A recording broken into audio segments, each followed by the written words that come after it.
The sand moves, not with wind, with something else. 50,000 men walk into the Egyptian desert. Their armor catches the sun. Their footsteps disappear behind them. Ahead, nothing but heat and horizon. Behind them, the greatest empire the world has ever known. They will never return. Cambyses II, King of Kings, Lord of Babylon, Pharaoh of Egypt, has given the order, destroy the Oracle of Ammon at Siwa. The priests there refuse to recognize his divine authority. This cannot stand. The army gathers, veterans of the conquest of Egypt, men who crossed the Sinai, men who broke the Pharaoh's forces at Pelusium, confident, professional, undefeated. They carry 7 days of water, 7 days of food. The oasis of Siwa lies 10 days distant. The maps show wells, ancient wells. Egyptian guides confirm their locations. The route is known. Caravans have traveled it for generations. Water at the 3rd day, water at the 6th day. Then Siwa, the sacred oasis, the oracle that must fall, but the desert keeps its own counsel. This is the story of the greatest military disappearance in ancient history. 50,000 soldiers, an entire Persian army, vanished without trace, no bodies, no weapons, no bones, nothing. For 2,500 years, searchers have combed the western desert. Archaeologists, explorers, satellite surveys, ground-penetrating radar. They find nothing. Modern searchers follow the same questions. Where did they go? What happened? Storm? Betrayal? Navigation error? Ambush? The ancient historian Herodotus recorded their fate in a single, devastating sentence. A wind arose from the south, strong and deadly, bringing with it vast columns of whirling sand, which entirely covered up the troops and caused them wholly to disappear, buried alive. All 50,000, somewhere beneath the dunes. But can we trust Herodotus? He wrote a century after the events. He never visited the desert himself. He collected stories, rumors, legends. Egyptian priests told him about the lost army, Persian refugees, Greek merchants. Everyone had heard something. No one had proof. The mystery deepens when we examine what we know for certain. And what we know changes everything we think we understand about ancient Persia, about Egypt, about the nature of imperial power, and about the desert itself. Let us begin where all great disasters begin, with confidence. Chapter 1. The Empire of Dust and Gold. 25 years before the army vanishes, Cyrus the Great creates something the world has never seen. An empire. Not a kingdom, not a city-state. An empire. From the Aegean Sea to the borders of India. From the Caucasus Mountains to the Persian Gulf. 44% of the world's population lives under Persian rule. The numbers stagger the mind. 5.5 million square kilometers, somewhere between 35 and 50 million people, more than 20 distinct ethnic groups, dozens of languages, hundreds of gods, all unified under the banner of Ahura Mazda, all paying tribute to Persepolis. The infrastructure alone represents an engineering miracle. The Royal Road runs for over 2,600 kilometers, 111 posting stations, fresh horses every 24 kilometers, A message travels from Sardis to Susa in 7 days. Before the Persians, such a journey required 90 days. The empire shrinks time itself. At every station, officials maintain records, tax collection data, troop movements, harvest reports, legal disputes. The empire runs on information, on control, on the certainty that the King of Kings sees everything, knows everything, controls everything. This is the machine that Cambyses inherits in 529 BCE when Cyrus dies. Cambyses II, son of Cyrus, 32 years old, ambitious, intelligent, and burdened with impossible expectations. His father conquered Babylon without a battle, freed the Jews, created an empire built on tolerance and administrative genius. How do you follow such a legacy? Cambyses has his answer. Egypt, the last great independent kingdom of the Near East, wealthy beyond measure, proud beyond reason, ancient beyond comprehension. Egypt remembers when Persia was nothing, when Cyrus's ancestors were tribal chiefs scraping survival from mountain valleys. Egypt built pyramids already 1,000 years old. When the first Persian learned to work iron, Egypt must fall, and Cambyses will be the one to break it. Egypt in 525 BCE has survived for nearly 3,000 years. Think about that number. 3,000 years. The pyramids at Giza are already more ancient to Cambyses than Cambyses is to us. Egyptian priests maintain records stretching back 30 dynasties. They worship gods whose names were old when Troy was young. They have defeated the Hyksos invaders, repelled the Sea Peoples, outlasted the Hittites, the Assyrians, the Babylonians. Egypt does not fear foreign conquest. Egypt absorbs foreign conquerors, makes them Egyptian, makes them Pharaoh, makes them forget they were ever anything else. But Cambyses is different. The Battle of Pelusium unfolds in the spring of 525 BCE. The Persian strategy is brilliant and ruthless. Cambyses knows Egyptian religion, knows their reverence for sacred animals, cats especially.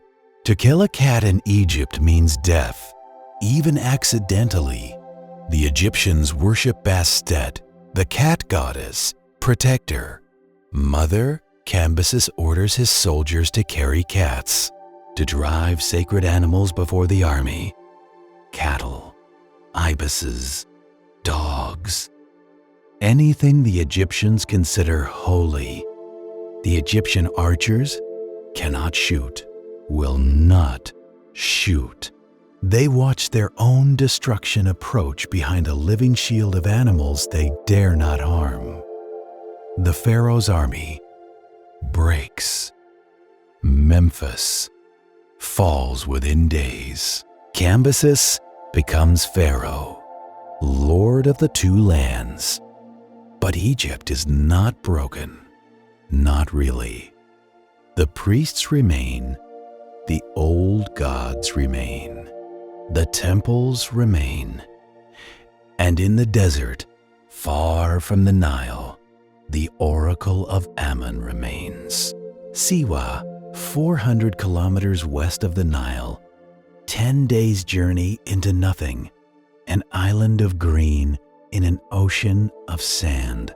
The temple sits beside a spring that has flowed for 10,000 years. Here, the priests of Ammon deliver prophecies. Alexander the Great will come here 2 centuries later, seeking confirmation of his divinity.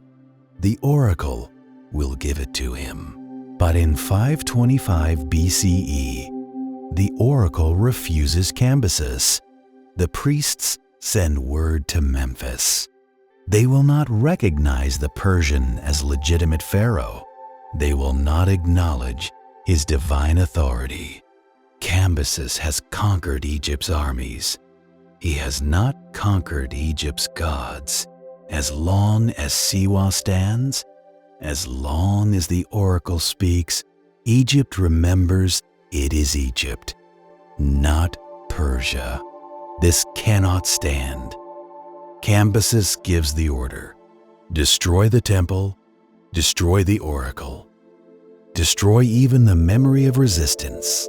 50,000 men, the numbers deserve examination. This is not the entire Persian army. This is a punishment expedition, a police action. Cyrus conquered Babylon with perhaps 70,000. 50,000 represents 3/4 of that force. This is overwhelming strength for a single objective, a temple, an oasis. Why so many? Perhaps Cambyses expects resistance from the desert tribes. Perhaps he plans to occupy Siwa permanently. Perhaps he simply wants to make certain, to send a message so clear that no other temple, no other oracle, no other priest will ever question Persian authority again.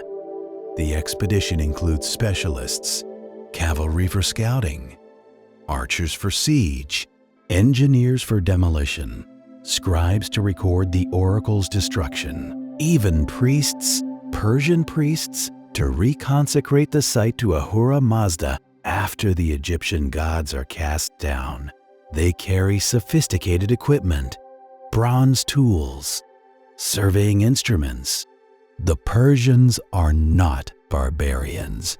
They are the most advanced military machine of their age. They have conquered from the Indus to the Mediterranean, using organization, discipline, and logistics.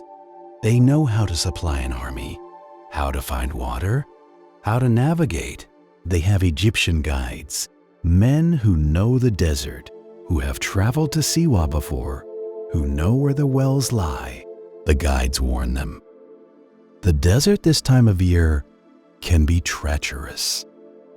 Spring brings the Kamsin winds from the south, 50-day winds. They carry sand that strips skin, sand that buries caravans, sand that turns day into night. Better to wait for autumn, or take the longer northern route through the coastal oases. The Persian commanders reject this advice. They have 50,000 men. They have 7 days of supplies. The route to Siwa requires 10 days. But there are wells. The Egyptians confirm it. Water at the 3rd day. Water at the 6th day. Simple arithmetic. March fast, resupply, reach Siwa, destroy the oracle, return as conquerors. What could possibly go wrong? Everything. Everything could go wrong. Everything will go wrong. But they do not know this yet. Day 1 unfolds without incident. The army maintains good order. The men are fresh. Water discipline holds. Officers circulate on horseback, ensuring no one drinks more than their ration. The Egyptian guides lead confidently. They have walked this route before. They know these rocks, these wadis, these landmarks. By evening, they make camp in a depression that offers slight protection from wind. Fires are lit, rations distributed, guards posted. The routine of military life continues as it has for 1,000 years. Men sharpen weapons, repair sandals, tell stories, Complain about officers. Dream of home. The stars emerge, brilliant in the desert air, undimmed by moisture or dust, the same stars that guided their grandfathers, that will guide their grandchildren, permanent, reliable, eternal. Day 2 mirrors day 1. Heat, march, discipline. The landscape grows more barren. The scrub vegetation disappears entirely. Now only sand and rock. The men's feet find rhythm. Left, right, left, right. The cavalry scouts range ahead. They report nothing. Empty land. Dead land. But expected. This is the desert. This is what desert means. Day 3, the first well. The army's survival depends on this water. 50,000 men, perhaps 10,000 animals. The daily water requirement exceeds 150,000 liters. The well must deliver. The guides promised it would. The scouts reach the well first. They peer into the darkness below. Drop a stone. Listen. The stone hits something, but no splash. One scout lowers the bucket.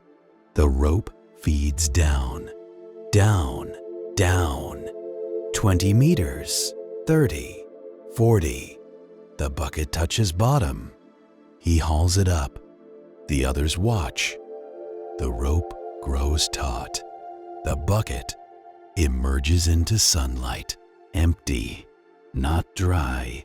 The well holds water, but the water level has dropped. Drought perhaps, seasonal variation. The guides mutter among themselves. This happens sometimes. The bucket must go deeper. They lengthen the rope. Try again. This time they retrieve water. Perhaps 20 liters, perhaps less. The scouts look at each other. Look back at the column approaching. 50,000 men. This well can supply perhaps 500, maybe 1,000 if they're patient, if they take all night. If the water table recovers between drawings, the army arrives. The officers assess the situation. They cannot stop, cannot wait. 50,000 men cannot survive on one well that barely trickles. The decision comes quickly. Water the cavalry horses.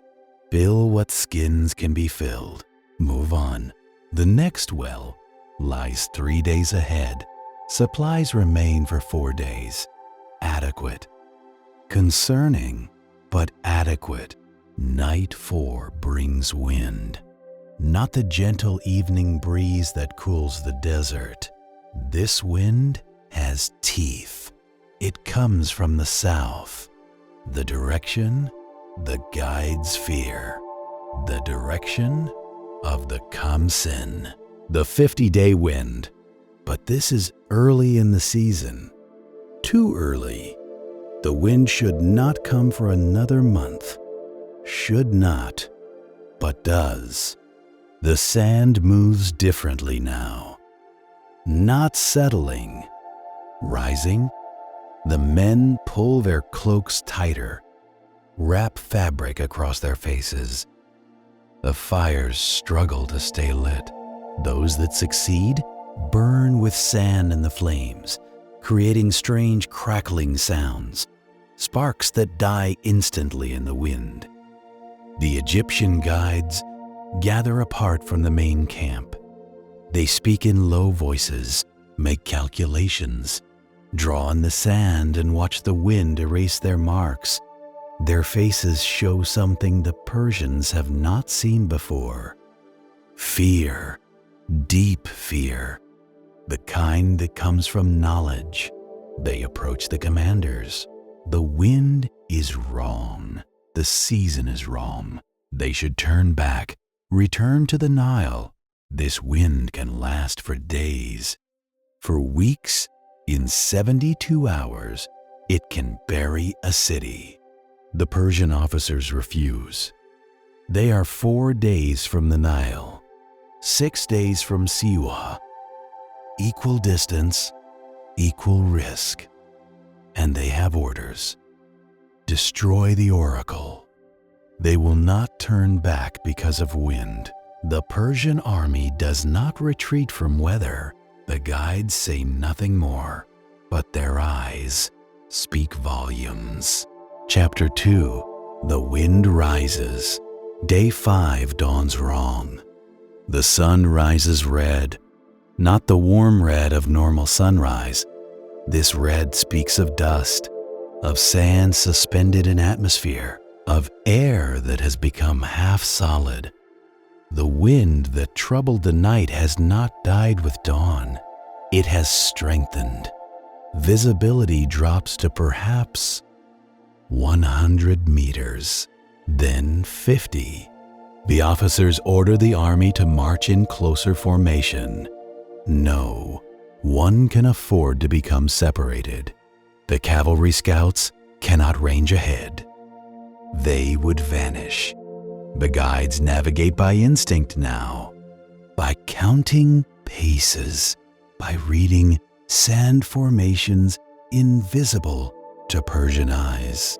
The sand finds every opening, every gap in armor, every fold in fabric. It works into eyes, noses, mouths, ears. The men breathe sand, taste sand. Their teeth grind on it. The animals suffer worse. Horses try to turn away from the wind. Camels, better adapted, simply endure. But even they show distress. Water consumption increases.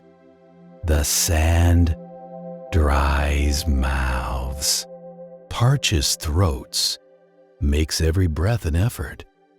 The rations calculated for comfortable march no longer apply. Men drink more, need more. The water skins grow lighter. By afternoon, the wind reaches its full fury. Herodotus will later describe it as bringing vast columns of whirling sand. This barely captures the reality. Imagine standing in surf, in breaking waves, but the ocean is made of sand, and it moves not in rhythmic swells, but in chaotic, tearing gusts. One moment, visibility extends 10 meters. The next, nothing. Absolute whiteness. Brown whiteness. The color of obliteration. The formation begins to fracture. Not from panic, from simple physics. 50,000 men cannot maintain cohesion when they cannot see. Units drift. Infantry blocks lose contact with their flanks. Cavalry becomes separated from infantry. Supply wagons fall behind. The guides, somewhere near the front, navigate by feel, by knowledge stored in muscle memory, by counting steps. But they are navigating for themselves, not for 50,000 followers. The column stretches, elongates, becomes not an army, but a series of smaller groups, each trying to follow the group ahead, each slowly losing contact. The officers do what they can. They shout orders, blow trumpets, but sound dies in the wind.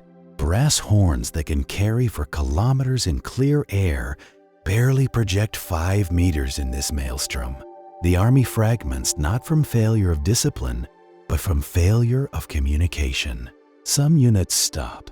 Their commanders decide that moving in these conditions risks greater separation.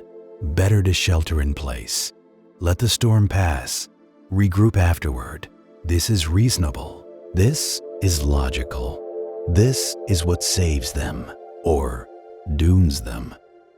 Because When 50,000 men fracture into smaller groups, and some groups stop while others continue, and visibility permits no reunion, the army ceases to exist. It becomes individuals, survivors, or victims. Small groups survive by adaptation. They create shelters, lock shields overhead, like tortoise formation, stretch fabric between shields, weight the edges with sand, huddle beneath. Wait, share water in tiny sips, share silence. What is there to say? They are trained soldiers. They understand their situation, lost in the desert. Storm overhead, water running low. No idea where the main army is, or where they are, or which direction leads to safety. Some pray to Ahura Mazda, to Mithra, to older gods their mothers taught them, gods the Persian priests pretend not to know about, desert gods, gods of survival, gods who might listen when empire gods seem very far away. Others simply endure. Soldiers have always been good at enduring, at reducing life to the next moment, the next breath, the next heartbeat. Don't think about tomorrow. Don't think about water running out. Think about breathing, about protecting the man next to you, about lasting until the wind stops. The wind does not stop. Night 5 brings cold. Desert nights always bring cold, but the wind makes it worse. The same wind that scorched during the day now freezes. The men, exhausted from fighting the storm all day, must now fight to stay warm. Those who stopped and sheltered have some advantage. They have saved energy, but they are stationary, becoming fixed points that the sand buries. Those who kept marching are somewhere ahead, or behind, or scattered in every direction. No one knows. Without stars to navigate by, the storm blocks them completely. Without landmarks, without the ability to see more than a few meters, direction becomes meaningless. The desert has no north, no south, only wind, only sand. The guides, if they still live, must be as lost as the soldiers. Their knowledge assumes visibility, assumes stars. Herodotus will later write that the guides were Egyptian. This suggests locals, men who knew the desert. If they cannot navigate, no one can. But perhaps this is unfair to Herodotus.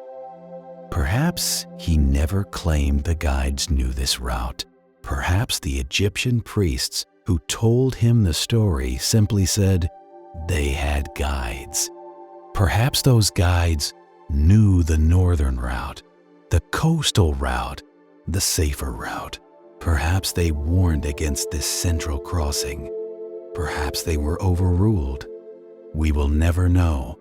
The guides leave no testimony. They vanish with the army. Day 6, the second well should be here. Should be. The army's survival depends on it. But where is here? The landscape has changed. The storm has moved every dune, erased every wadi. The well could be 50 meters away and remain invisible. Or it could be 50 kilometers in a direction no one has traveled. Or it could be buried. Under how much sand? 2 meters? 10? 20?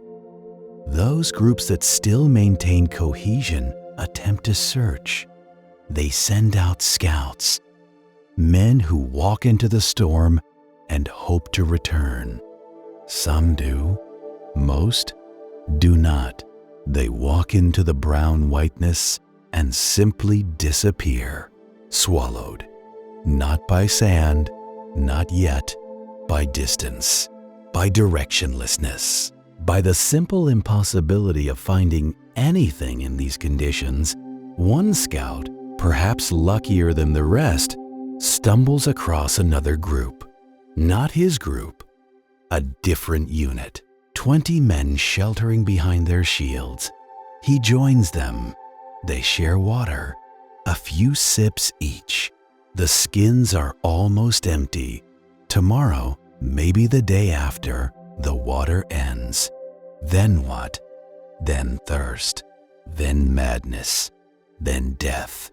The desert gives you 3 days without water, 4 if you're strong, 5 if you're very lucky. After that, the body simply stops. Some groups dig. They reason that the well exists somewhere beneath them. If they dig deep enough, they will find it. They will find water. They dig with their hands, with their helmets, with broken spears. They dig until their hands bleed, until the sand they excavate blows back into the hole before they can dig deeper, until exhaustion forces them to stop. They find nothing because they are not digging where the well is, or because the well is deeper than they can possibly dig with improvised tools, or because the well dried up years ago and the guide's information was outdated, or because there never was a well here, because the guides lied or misremembered, or meant a different well in a different place whose name sounded similar. History will never know. The well, if it exists, remains unfound. Modern archaeologists with ground-penetrating radar and GPS and satellite imagery have searched the Western Desert for 2,500 years of military debris. They find nothing. No armor, no weapons, no bones, no wells. The desert keeps its secrets. Night 6 brings the first hope. The wind weakens, not stops, weakens. The sand still blows, but horizontally now, not in the chaotic whirls of the previous days. Visibility extends 10 meters, 20, 50, and then, through a break in the haze, stars. The men who see them weep, grown soldiers, veterans of battles, conquerors of Egypt. They weep at the sight of stars, because stars mean direction. Stars mean navigation. Stars mean the possibility of escape if they can identify the pole star, if they can remember which direction leads to the Nile, if they have the strength to walk that far. How far? They have marched for 6 days, assuming they averaged 30 kilometers per day before the storm, assuming they marched in reasonably straight lines. That puts them perhaps 180 kilometers from the Nile, a week's walk for healthy men with water. For exhausted, dehydrated soldiers with no supplies, 2 weeks, maybe 3, maybe impossible. But stars give hope, and humans can survive on hope longer than seems reasonable. The groups that can see stars begin to orient themselves east. The Nile lies east. They will walk east. At night, when the stars guide them, during the day, they will shelter from the sun, conserve energy, conserve moisture, survive. This is a plan. This is rational. This might work. For some, day 7. The storm passes. The wind dies to nothing. The air clears. The sun rises brilliant and merciless over a desert that shows no evidence that 50,000 men ever existed. The sand has been completely reworked, every dune reshaped, every surface smoothed. The desert has erased the army as thoroughly as waves erase footprints on a beach. Somewhere beneath this beauty, perhaps, lie the remains, armor, weapons, bones, or perhaps not. Perhaps the survivors walked away. Perhaps small groups found water, found the Nile, straggled back to Memphis over the following weeks, too ashamed to report what happened, too scattered to reform as a unit. Perhaps they deserted, fled to Ethiopia, to Libya, became mercenaries, started new lives where no one knew they had been part of the great failure. Perhaps, but Herodotus records none of this. He records total loss, 50,000 gone. The Egyptian priests who told him the story said none returned. None. This seems impossible. 50,000 men and not one survivor? Not one scout who turned back early? Not one group that found water? Not one soldier who staggered into Memphis weeks later with a tale of horror? And yet, the Persian records, meticulous in their accounting, never mention the army again. Cambyses never speaks of it. When he dies 3 years later, no investigation follows, no search party, no recovery effort. The army simply vanishes from history as completely as it vanished from the desert. Chapter 3. The search begins. Herodotus of Halicarnassus hears the story approximately 45 years after the event. He visits Egypt, speaks with priests, records their testimony. He is careful, methodical. He distinguishes between what he sees himself and what others tell him. He notes when stories conflict, when evidence seems uncertain. Regarding the lost army, he writes, "They reached the oasis where the Ammonians dwell, which is 7 days' journey across the sand from Thebes.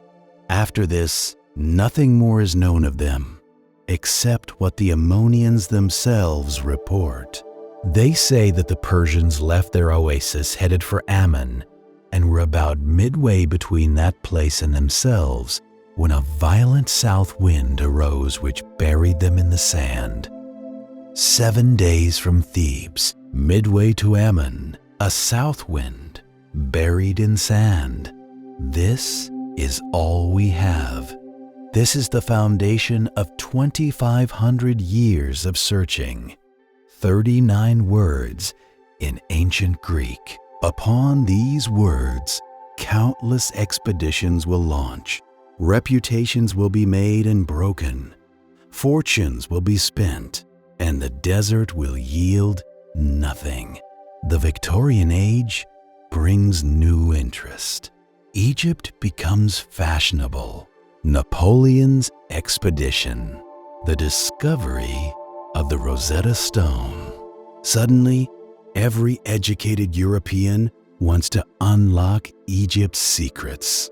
The lost army of Cambyses becomes a prize. Find it and you prove Herodotus correct. Prove the classical historians reliable. Establish yourself as a serious archaeologist. Dozens try. They follow Herodotus's route description. 7 days from Thebes, modern Luxor. They march west into the desert. They find nothing. They find more nothing. They find various wells and oases, any of which could be the stopping point Herodotus mentions. They find absolutely no trace of 50,000 men. Some claim success. In 1874, a German traveler reports finding extensive bronze objects in the desert. Investigation reveals these to be 19th century Bedouin items. In 1933, British archaeologists announce promising leads. These lead nowhere. In 1956, Egyptian authorities organize a systematic search using then-modern equipment. They find nothing. The problem becomes clear.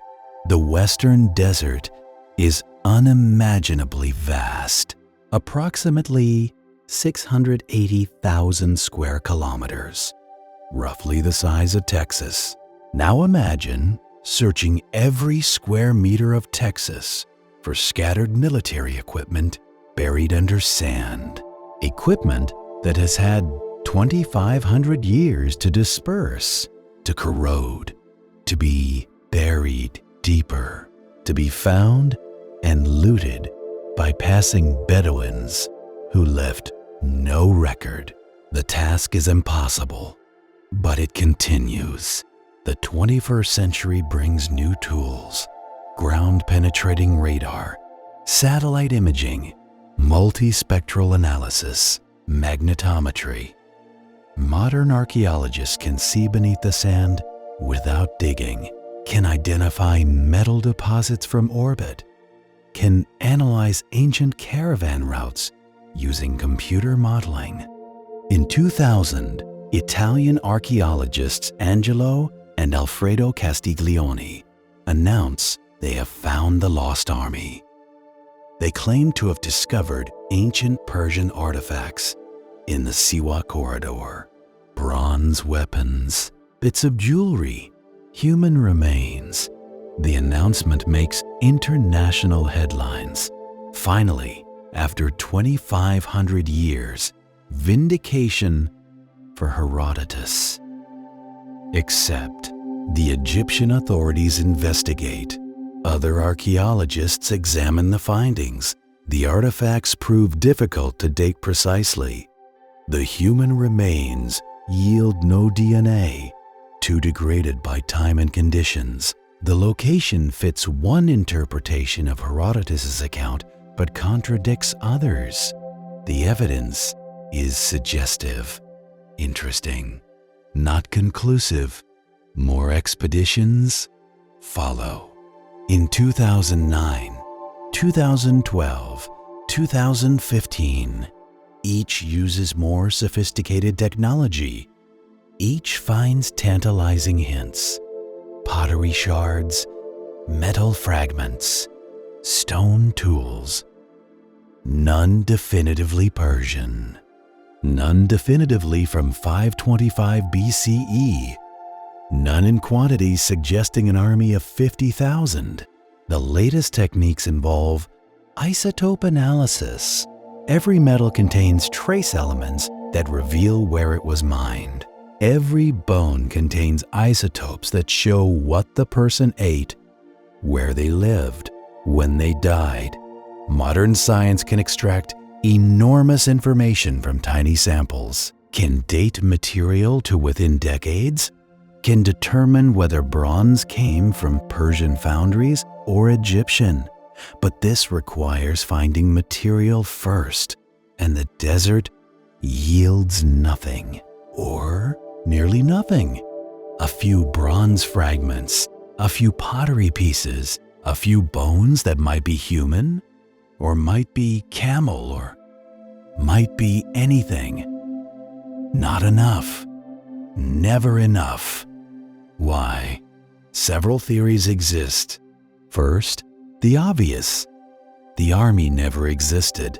Herodotus recorded a legend, a propaganda story. Perhaps the expedition failed for mundane reasons: disease, desertion, poor planning. The Egyptian priests embellished the failure into divine judgment, a supernatural sandstorm, total annihilation. This preserves Egyptian pride.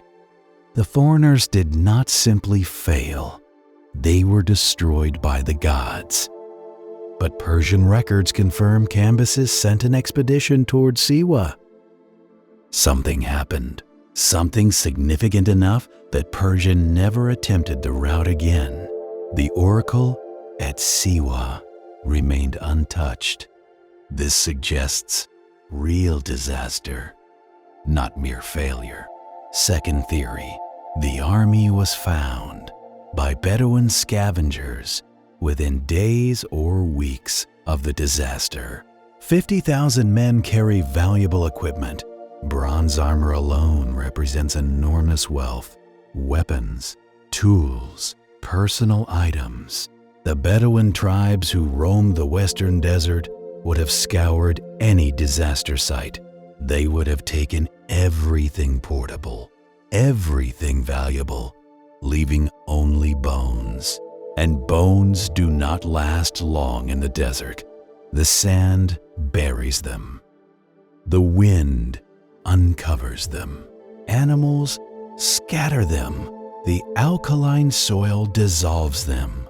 Give it a few decades, and organic material simply disappears. The desert sterilizes itself, erases its history. This theory explains why we find nothing. The Persians lost everything. The Bedouins found everything. They melted down the bronze, repurposed the iron, used the leather, scattered the bones. By the time Herodotus visited Egypt, 45 years later, nothing remained to find. The Egyptian priests could tell the story because survivors reached them. Perhaps Egyptian guides who escaped. Perhaps Bedouins who witnessed the aftermath. But no physical evidence survived to contradict their account. Third theory, we are searching in the wrong place. Herodotus's geography is vague. 7 days from Thebes could mean many things. Direction matters. Speed matters. Which oasis served as the last stop? Multiple candidates exist. Perhaps the army took a different route than scholars assume. Perhaps they marched north of the traditional path. Or south. 10 kilometers difference over a multi-day journey shifts the search area by hundreds of square kilometers. Fourth theory, they were killed, not by the storm, by humans. The desert tribes, Berbers, Libyans, ancient peoples whose names we no longer know, had no love for foreign armies crossing their territory. 50,000 soldiers require food and water. They take these by force if necessary. They disrupt local populations. They threaten desert communities. An ambush becomes thinkable, not against the full army, but against separated groups. After the storm scattered the formation, small units of a few hundred men wander lost, exhausted, low on water. Easy targets, desert warriors who know the terrain pick them off. Group by group, the survivors scatter further. Some escape, most do not. The bodies are stripped, buried in the sand, forgotten. This theory has appeal. It explains total loss without requiring supernatural sandstorm. It explains why no large concentration of artifacts exists. The bodies were scattered across hundreds of kilometers. It explains Persian silence. Admitting ambush by primitive desert tribes humiliates the empire more than claiming natural disaster. But it lacks evidence. No tribal legends speak of defeating a Persian army. No oral traditions preserve the story, and desert peoples tend to remember victories. Such tales pass down generations, yet nothing. The desert tribes, like everyone else, know nothing. Fifth theory, some survived, not the whole army, not even a large portion, but some, a few hundred. Perhaps 1,000. They found water. They found each other. They walked back to the Nile, but they never reported. Why not? Because survival meant abandoning the mission, meant desertion, meant failure. In the Persian military system, failure carries consequences, severe consequences. The survivors face a choice: return to Memphis and report that they abandoned their comrades, fled the desert, failed to reach Siwa, failed to destroy the Oracle, face execution for cowardice, or disappear, melt into the empire's vast population, claim to be veterans of different campaigns, start over. Many soldiers choose disappearance.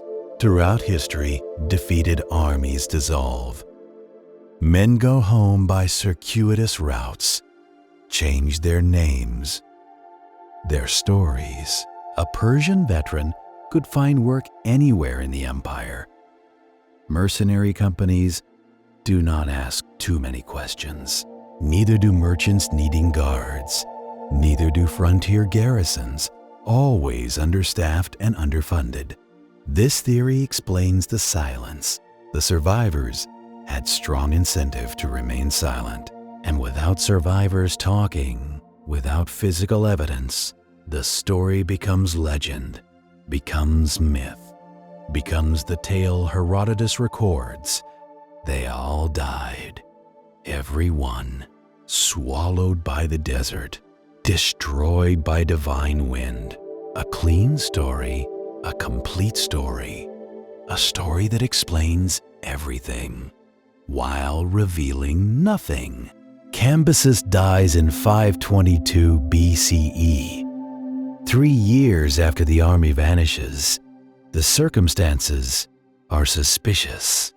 He is traveling back to Persia from Egypt. In Syria, he accidentally cuts his thigh with his own sword. The wound becomes infected. He dies within days. Some historians suspect assassination. Others believe accident compounded by poor medical care. The truth remains unclear. What is clear? Cambyses dies without legitimate heir, without explanation for the lost army, without ever attempting another expedition to Siwa. The Oracle remains intact, remains independent, remains a symbol of Persian failure. Darius I seizes the throne. He is not direct heir. He is a cousin, a general, a politician skilled at consolidating power. He faces rebellions across the empire. He has no interest in pursuing Cambyses' obsessions. He never mentions the lost army, never orders an investigation, never funds a search. This silence speaks volumes.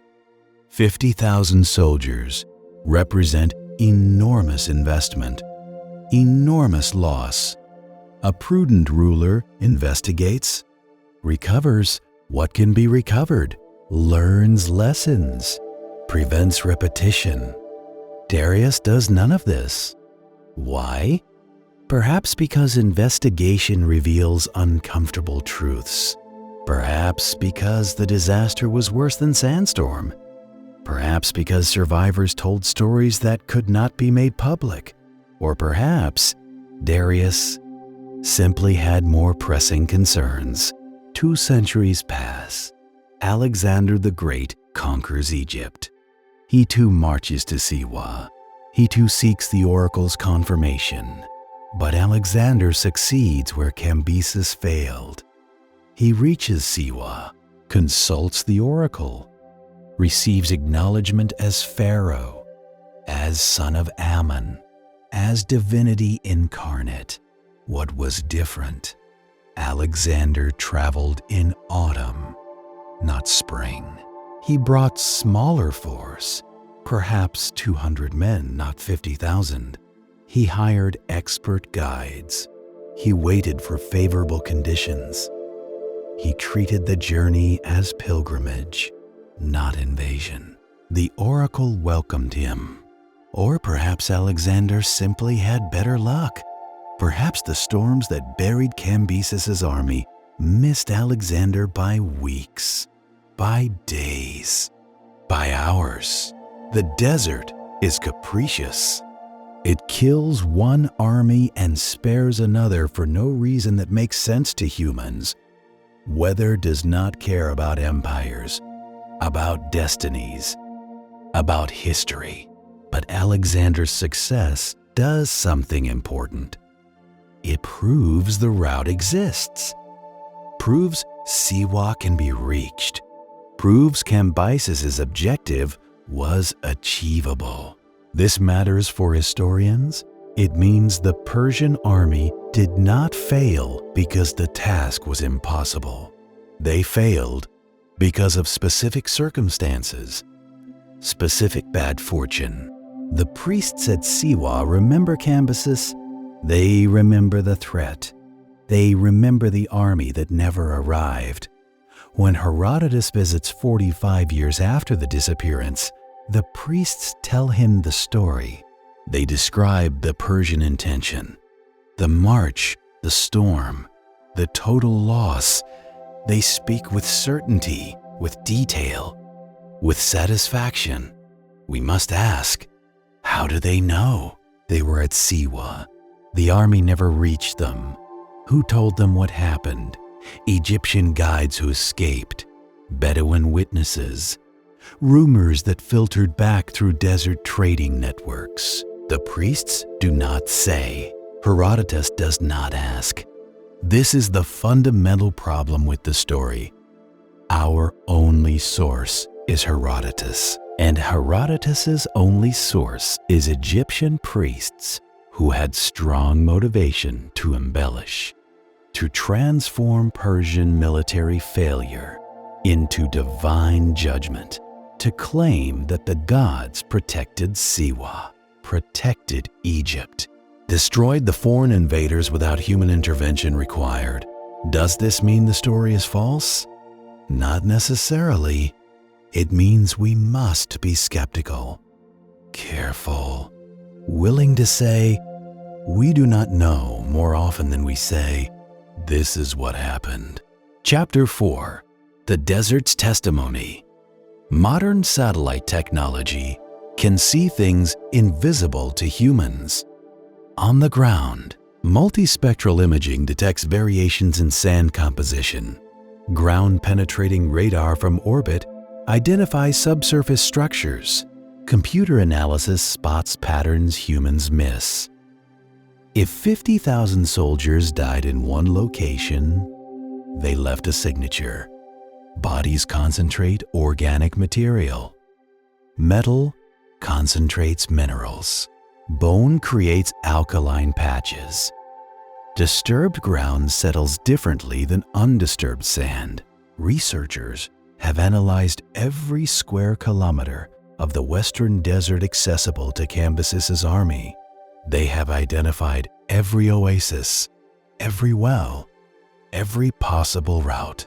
They have marked locations where satellite data shows anomalies, where ground composition differs from surrounding areas, where buried structures might exist. Dozens of promising sites emerge. Expeditions investigate them. They find ancient trash dumps, natural rock formations, Bedouin camps from the 19th century, Roman outposts from centuries after the Persians. Everything except Persian military remains. The desert, it seems, has genuinely swallowed the army. Or the army never existed as described. Or the army scattered so widely that no concentration exists to find. Each negative result narrows possibilities without providing answers. Let us return to the storm itself. To understand what might have happened, we must understand what desert storms can do. The Cambyses winds of North Africa are not ordinary weather. They are atmospheric violence. Wind speeds can exceed 100 kilometers per hour. They carry not fine sand, but stones, gravel, material that strips skin, that blinds, that suffocates. Modern accounts describe Cambyses storms burying villages, burying highways, burying railway lines. In 1973, a storm buried Egyptian military positions in the Sinai. Tanks disappeared under sand. Artillery pieces vanished. Soldiers sheltering in trenches had to dig out or suffocate. This happened with modern equipment, with radios, with rescue capabilities, with maps and GPS, and the ability to call for help. Imagine 50,000 men with none of that, with no communication beyond shouting distance, with no rescue coming, with no map accurate enough to show their position, with water running out. The storm does not need to kill them directly. It only needs to scatter them, disorient them, separate them from water sources. The desert does the rest. Death from dehydration follows predictable stages. First, thirst. Overwhelming, consuming thirst. The body knows it is dying and demands water. Second, weakness. The muscles cannot function without fluid. Walking becomes difficult, then impossible. Third, confusion. The brain requires water. Without it, thinking becomes scrambled. Hallucinations begin. Fourth, organ failure. The kidneys shut down. The heart struggles. Body temperature spikes as the cooling system fails. Fifth, death. Usually on the third or fourth day without water. Longer if you started well hydrated. Shorter if you exerted yourself in heat. If you were wounded. If you were already weak from days of marching. 50,000 men scattered across the desert after the storm. Even those who survived the wind would face this progression. Some would last longer than others. Some would find small amounts of water, dew in rock crevices, moisture from cutting open cacti, their own urine drunk in desperation. But eventually, without finding a well or oasis, they all reached the same end. Their bodies would lie where they fell, scattered, alone, or in small groups. The desert would work on them immediately. Insects, vultures, jackals, the sun, the sand. Within weeks, bones. Within months, scattered bones.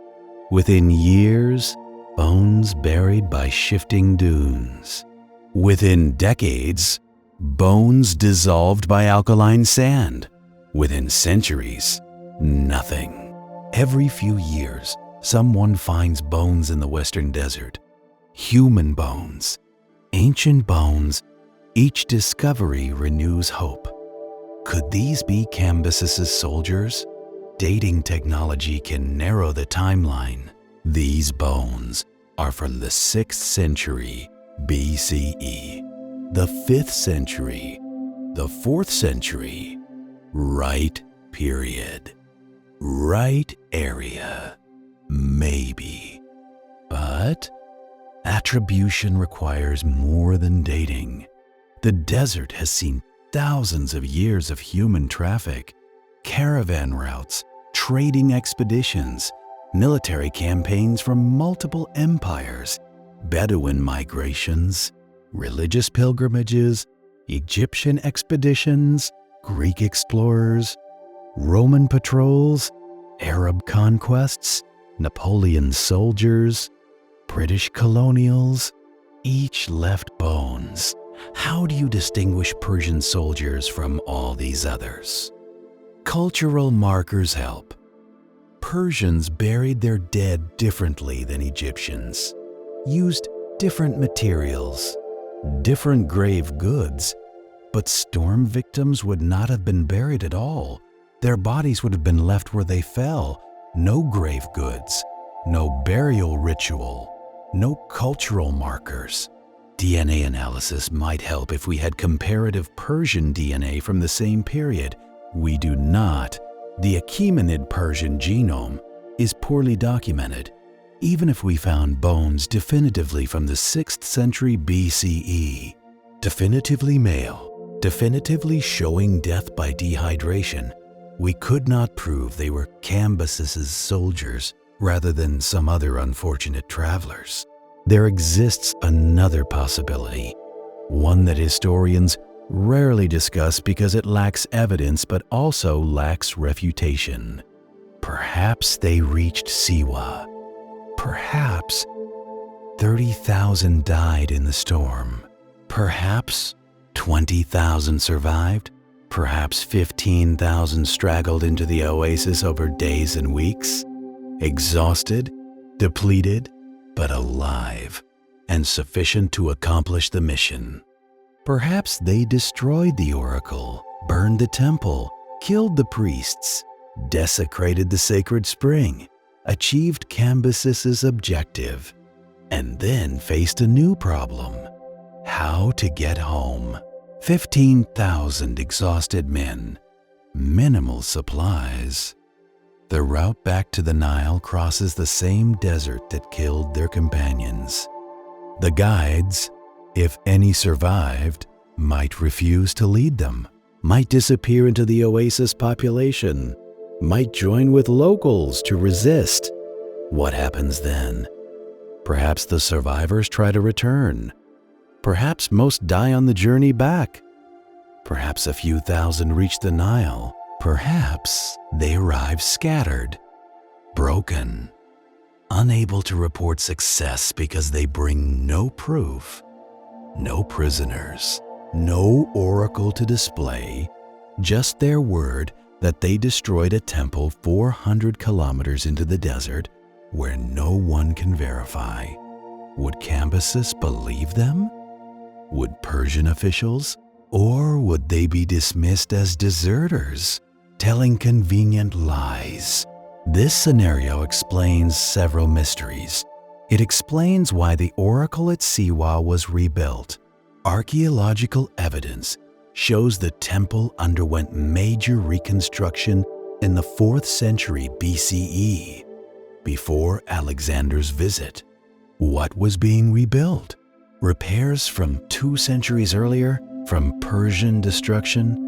It explains why Persian records never mention the expedition again. Catastrophic loss is embarrassing. Pyrrhic victory that cost 35,000 men to destroy one temple is equally embarrassing. Silence serves both scenarios. It explains why later Persian rulers never attempted the route. The cost proved too high. The objective, once achieved, proved meaningless. The oracle rebuilt. The priests returned. The gods, it seemed, could not be destroyed by burning buildings. The symbolic victory Cambyses sought evaporated. Why repeat such expense? For such empty result. But this theory requires evidence we lack. The temple shows no clear signs of violent destruction from the 6th century BCE. Fire damage, yes, but temples burn for many reasons. Lightning, accident, ritual renewal, war damage from other conflicts. Without specific Persian artifacts found in destruction layers, we cannot prove deliberate destruction. The search continues. It has become archaeological obsession, career-making potential. Every few years, new technology promises breakthrough. New expeditions launch. New theories emerge. Each contributes small pieces to the puzzle without solving the mystery. In 2018, researchers used advanced satellite imaging to identify possible Persian-era artifacts in previously unexplored desert regions. The imagery showed metal concentrations, linear features suggesting human activity, promising anomalies worth investigating. Ground expeditions followed. They found metal, bronze fragments, iron pieces, pottery shards, human remains. Dating suggested 6th to 4th century BCE. Location matched possible routes to Siwa. International media announced, "Lost Persian army found." Careful analysis revealed complications. The metal could not be definitively sourced to Persian foundries. The pottery matched Egyptian styles common across multiple centuries. The human remains, while ancient, could not be DNA matched to known Persian populations. The linear features proved to be natural geological formations, not human construction. Promising, suggestive, inconclusive. Perhaps the truth is simpler than any grand theory. Perhaps there is no single moment of destruction, no concentrated battlefield, no mass grave waiting to be discovered. Perhaps 50,000 men simply died across 300,000 square kilometers of desert. A few here, a dozen there. Small groups scattered so widely that no concentration exists. Each group remains working their way deeper into the sand, dispersing, dissolving, becoming part of the desert itself. This explains everything. The lack of physical evidence, the absence of concentrated artifacts, the negative satellite results, the failed expeditions. You cannot find what is everywhere and nowhere. Cannot excavate an entire desert. The soldiers died doing what soldiers have always done, following orders, enduring conditions, hoping for relief. Some died brave. Some died terrified. Most died exhausted, past caring. They died thinking about water, about home, about people they loved, about gods who might or might not exist, about empires that would forget them. The desert took their bodies. Time took their names. Herodotus preserved their story. We preserve their mystery. Chapter 5, The Weight of Absence.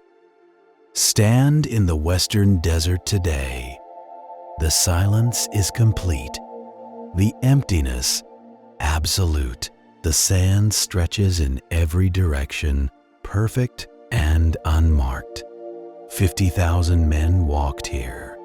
Somewhere, their footsteps erased within hours, their bones beneath your feet, perhaps. Or perhaps kilometers away, or perhaps never here at all. The mystery's power lies not in potential solution, but in permanent uncertainty. We know something happened. We know a Persian military expedition left Memphis in 525 BCE. We know it never returned. Everything between departure and disappearance remains speculation. Educated speculation. Evidence-based theory, but speculation nonetheless. This troubles our modern minds. We expect answers. We have satellites, ground-penetrating radar, carbon dating, DNA analysis. Surely these tools can solve a historical mystery. Surely science conquers uncertainty. But some mysteries resist solution. Not because evidence was destroyed, though it was. Not because time has passed, though it has, but because the events themselves scattered evidence beyond recovery. Because nature actively erases human presence. Because the desert is very large, and human remains very small, and 2,500 years very long. 2,500 years? 100 generations? The Persian Empire that sent the army? Gone. The Egyptian priests who recorded its loss? Gone. The Greek historian who preserved the story? Gone.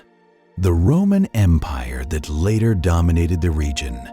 Gone. The Arab conquests?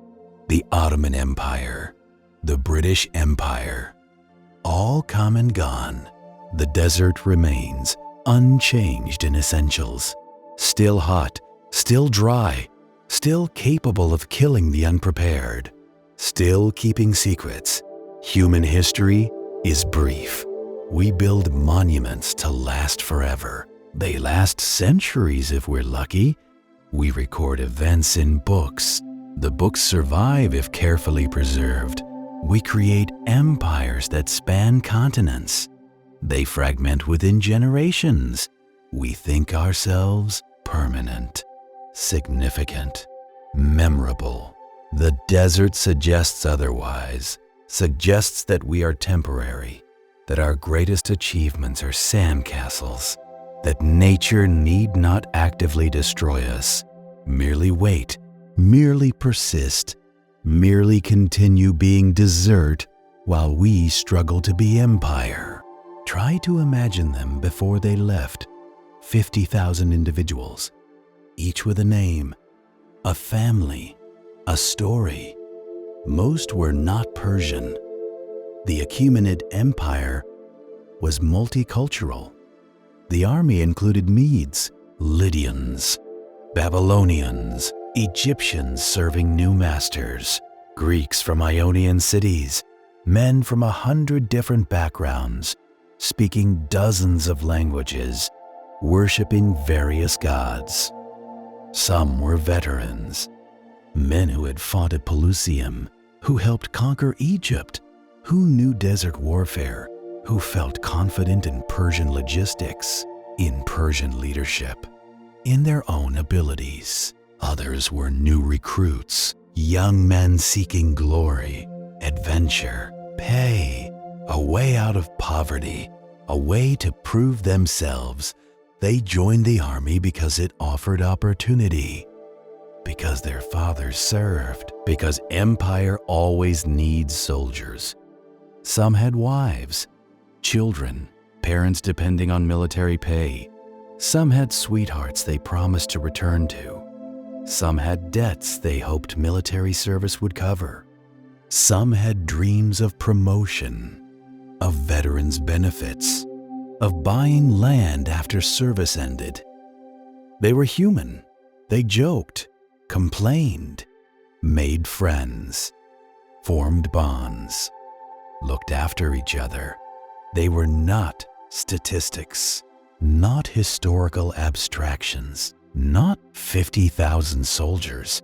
They were 50,000 people. They deserve remembering as individuals, even though we know nothing individual about them. History records the numbers, the statistics, the geopolitical implications. It forgets the people, but the people matter most. Somewhere in that 50,000 was the best soldier in the army, the man others looked up to, who knew how to survive anything, who had fought in 6 campaigns, who seemed immortal. He died like everyone else, thirst or storm or exhaustion. Being the best soldier in the world means nothing against the desert. Somewhere was the worst soldier, the man who should never have been accepted, who could barely march, who was liability to his unit, who his friends looked after because you look after everyone. Maybe he died first. Maybe he died last. Maybe he surprised everyone by surviving longer than stronger men. We will never know.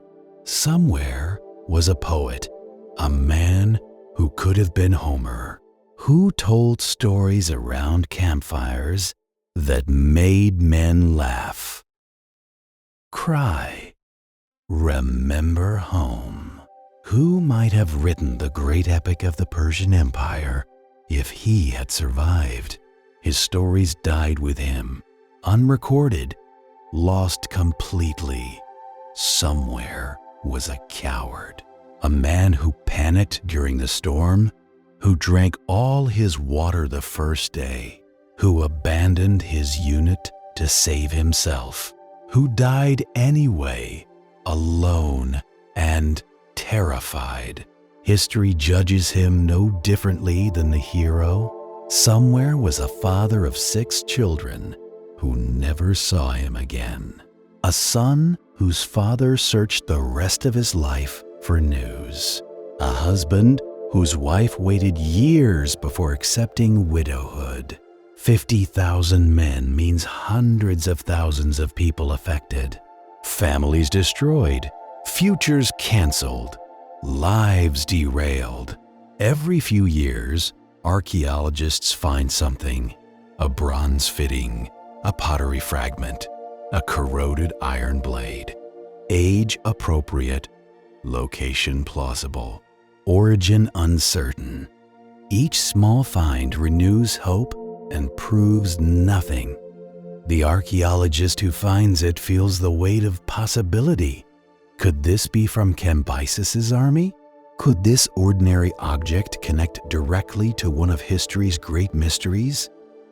Could this piece of corroded metal, unremarkable except for age and location, be the evidence that solves everything? Probably not. Almost certainly not. But possibly. And that possibility matters. That possibility justifies the expedition, the funding, the years of work, because solving this mystery means something. Not practically. The world does not need to know what happened to Cambyses' army. But humans need to solve mysteries, need to answer questions, need to believe that persistent effort reveals truth. So, the search continues. New expeditions organize, new technologies develop, new theories propose. Each generation of archaeologists believes they have tools their predecessors lacked. Each generation searches, each finds nothing conclusive. And perhaps that is appropriate. Perhaps some mysteries should remain unsolved, not because we lack the will or tools to solve them, but because the mystery serves a purpose. Because not knowing teaches humility, reminds us that we do not control the past, cannot always recover what is lost, cannot force nature to preserve evidence we want. The commanders must have faced a decision point. Storm building, water limited, Egyptian guides warning. Do they continue or retreat? The military mind calculates odds, weigh risks against objectives, consider what failure means politically, what success means for career, for reputation, for the empire. The guides say turn back. The officers reject this advice. Why? Perhaps they believe Persian discipline conquers all obstacles. Perhaps they fear Cambyses' wrath more than the deserts. Perhaps they have come too far to abandon the mission without attempting completion. Perhaps they genuinely believe they can succeed. Military history is full of such moments. Decisions that seem reasonable at the time, that consider available information, that weigh known factors, that prove catastrophically wrong because of unknown factors, because nature does not care about military planning. Because weather forecasting with ancient technology means reading clouds and hoping. The commanders choose forward. This decision kills them, kills everyone. Perhaps retreat would have killed them equally.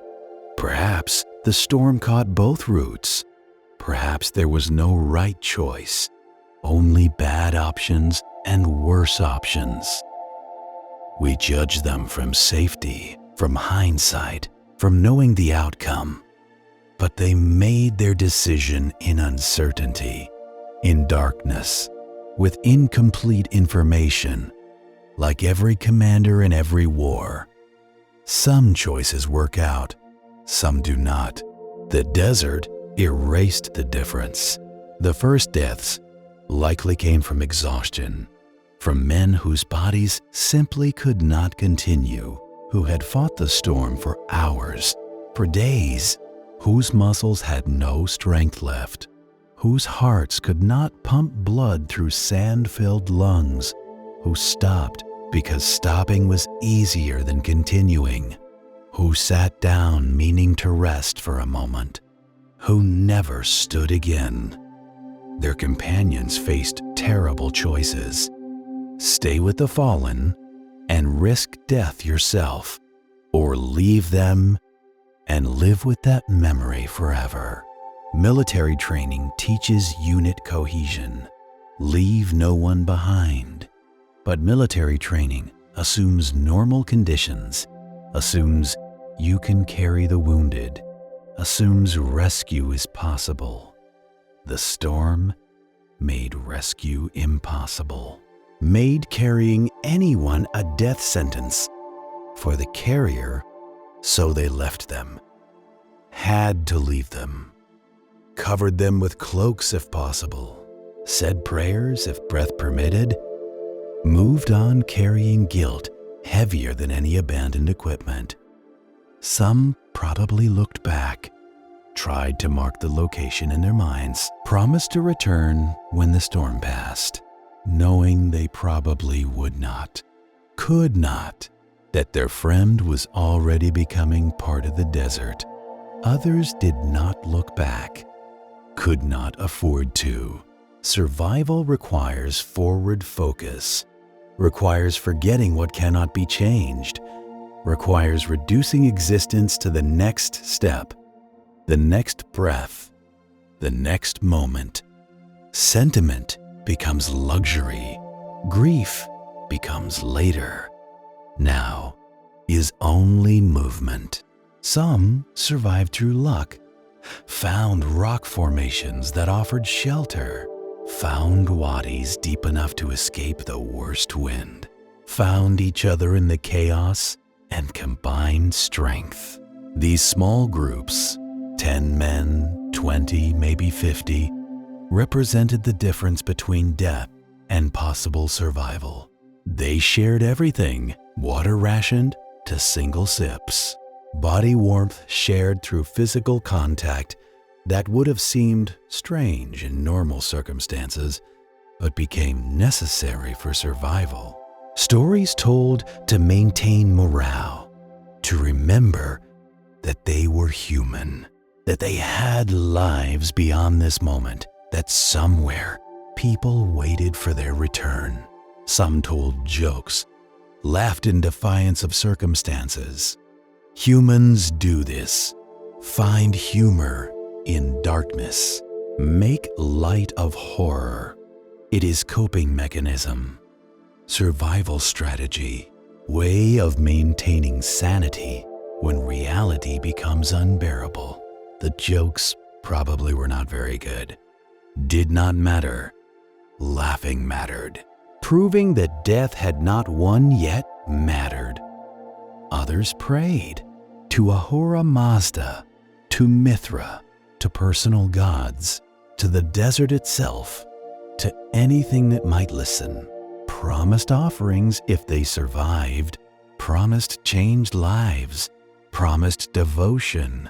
The prayers of desperate men sound similar across all cultures, all religions, all times. Please, help, save us. I will be better. Just let me live. The desert listened to none of them, or to all of them. The desert made no distinctions. Some groups sheltering in rocks survived. Some died in the same positions. Why? Random chance, slightly better location, wind patterns that shifted hourly. No reason that would satisfy human need for meaning. Imagine surviving the storm. Imagine dawn breaking. The wind died, the air clearing, emerging from your shelter into silence, complete silence. No wind, no voices, no sounds of army, no trumpet calls, no officer commands, nothing.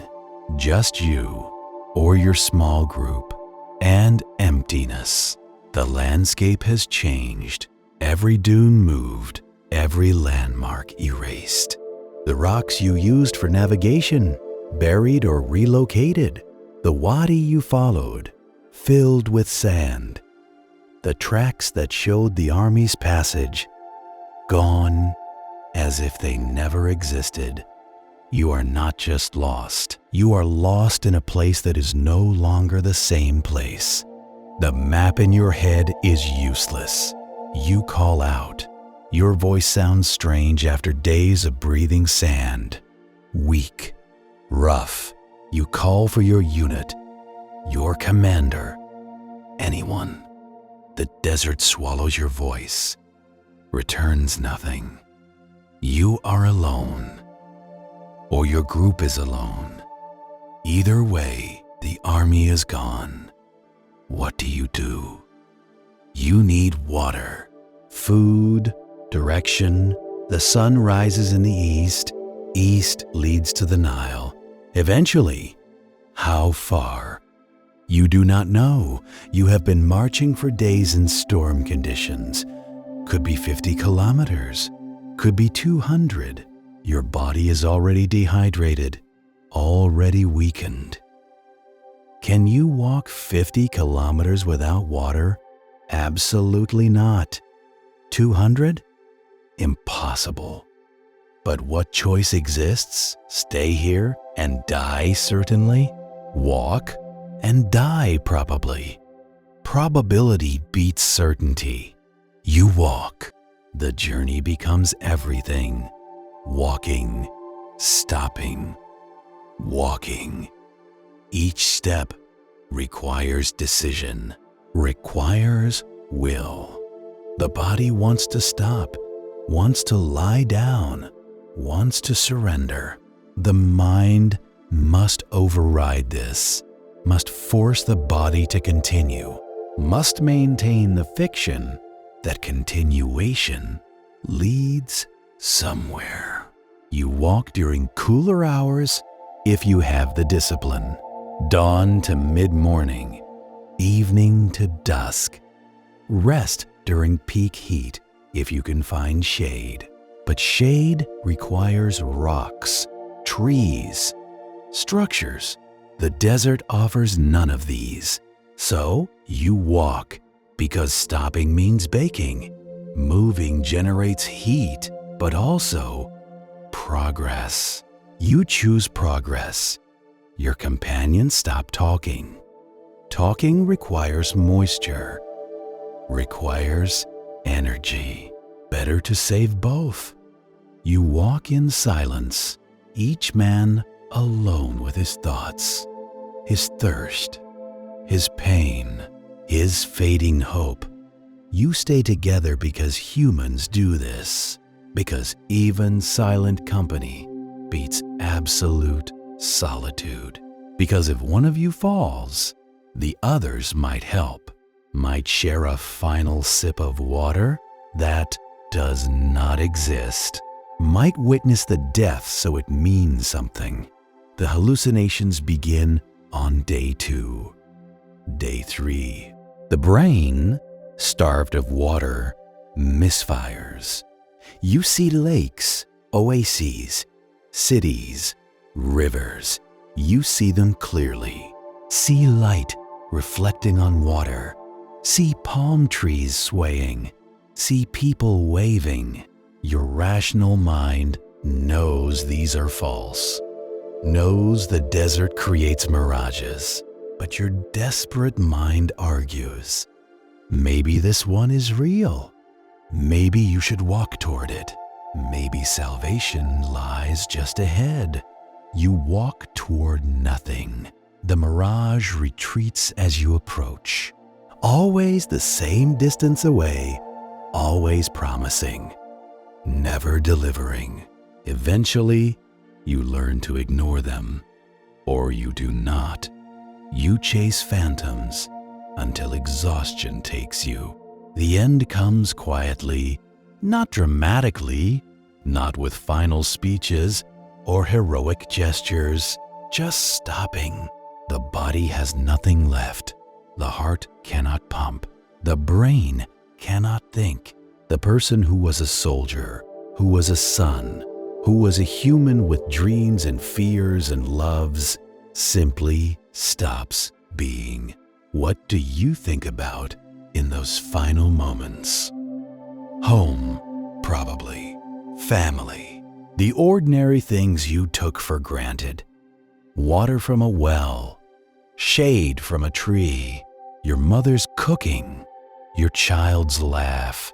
Things that seemed mundane when you had them, that become infinitely precious when you lose them forever. Do you regret joining the army, coming on this expedition, following orders that led here? Maybe, maybe not. Maybe you think about comrades who died earlier. Feel relief that your suffering is ending. Feel grateful that it is over. Death is not always the worst thing. Sometimes prolonged suffering is worse. Death brings release. Or maybe you think nothing. Maybe by this point, consciousness has narrowed to sensation, heat, pain, thirst, even those fading, becoming distant, like they are happening to someone else. The mind protecting itself by disconnecting, by making death gentle through absence rather than presence. The sand takes you, covers you, hides you. Within days, scavengers come. Within weeks, bones. Within months, the bones scatter. Within years, the bones bury deeper. Within decades, the bones dissolve. Within centuries, nothing remains that identifies you as human, as individual, as someone who mattered to someone. You become sand, become desert, become part of the landscape that killed you. The carbon that was you cycles into new forms. The story that was you disappears unrecorded, but you existed, you lived, you died trying. That counts for something, even if no one remembers. The families never knew, never received official notification, never learned details. Their sons, husbands, fathers simply did not return. The army marched away. The army disappeared. No bodies came home. No personal effects. No confirmation of death. Just absence. Permanent, unexplained absence. Some families hoped for years, decades. Maybe he was captured. Maybe he deserted and started a new life. Maybe he lost his memory and wanders somewhere not knowing who he is. Maybe he will return someday. Knock on the door. Say he is sorry for being gone so long. Be alive again. Others accepted death quickly, built shrines, performed funeral rites without bodies, moved through grief to acceptance, got on with living because life continues, even when people do not. But they wondered, always wondered, how did he die? Did he suffer? Did he think of home? Of us? Did he die with friends beside him or alone? Was he brave, afraid, resigned? These questions never received answers. The families died without knowing. Their children died without knowing. Generations passed. The personal grief faded into family stories, into vague recollections, into nothing. The soldier who died became an ancestor who served in the army. Then, someone related to us who died long ago. Then, forgotten completely. 50,000 men. Multiply by 5 or 10 for affected family members. 250,000 people touched by this disaster. 250,000 personal griefs. 250,000 unanswered questions. 250,000 stories that matter intensely to those involved. That matter not at all to history. History records the number, forgets the people. Herodotus writes it down 85 years after it happens. He was not there, did not witness it. Relies on sources. Who relied on sources? Egyptian priests tell him what their predecessors recorded. Persian refugees tell him what they heard. Greek merchants tell him rumors. He collects these stories, compares them, notes contradictions, tries to determine truth. He writes, "A south wind arose which buried them in sand." Simple, declarative, complete. But is it true? He believes it is. He has no reason to doubt his sources, no way to verify independently, no physical evidence to examine. He trusts that the priests tell truth as they know it, that collective memory preserves essential facts, even if details blur. Modern historians debate Herodotus's reliability. He reports many stories uncritically, includes supernatural events, records legends alongside history, does not always distinguish between them clearly. But he also demonstrates remarkable accuracy when archaeological evidence appears. He describes Egyptian monuments correctly, Persian customs accurately, military tactics plausibly. So when he says 50,000 soldiers vanished in a sandstorm, should we believe him? The number might be exaggerated. Ancient historians inflated numbers routinely. 50,000 might mean 20,000 or 10,000. But some substantial force disappeared. That seems certain. The oral tradition preserved the core truth, even if specific details evolved. Herodotus creates the story, the written story, the version that survives 2,500 years. Without him, we would know nothing. The army would vanish, not just physically, but from human memory, from history, from existence as a knowable event.